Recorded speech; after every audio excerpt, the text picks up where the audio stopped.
How to fix Skyrim invisible armor glitch. 1. Updating Skyrim. 2.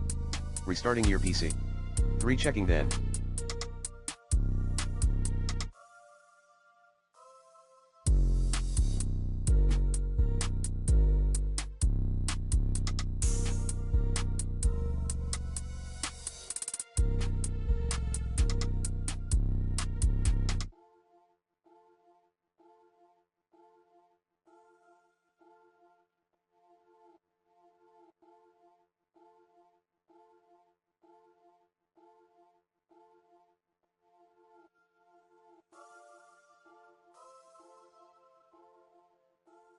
Updating removing conflicting mods.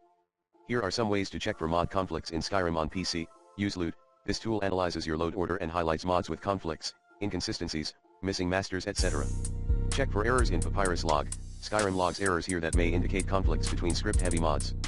Isolate mods. Disable all mods, then enable them in blocks to identify problem mods causing crashes or issues. Clean mods with Xedit. Use Xedit tools like FNIS Output, TES5 Edit to clean dirty plugin files that cause conflicts. Ensure compatibility. Check mod descriptions and forum posts to see if any installed mods are known to conflict.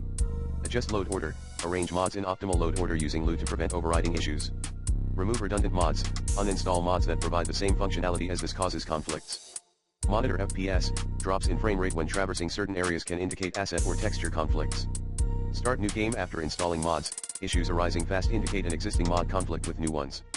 Disable mods that alter same area/features, edits to same NPCs, locations by different mods cause issues. Carefully installed and maintained mods shouldn't conflict, but regular conflict checking ensures stability. Isolating troublesome mods helps identify and resolve the conflicts. 4. Make sure the load order is correct. 5.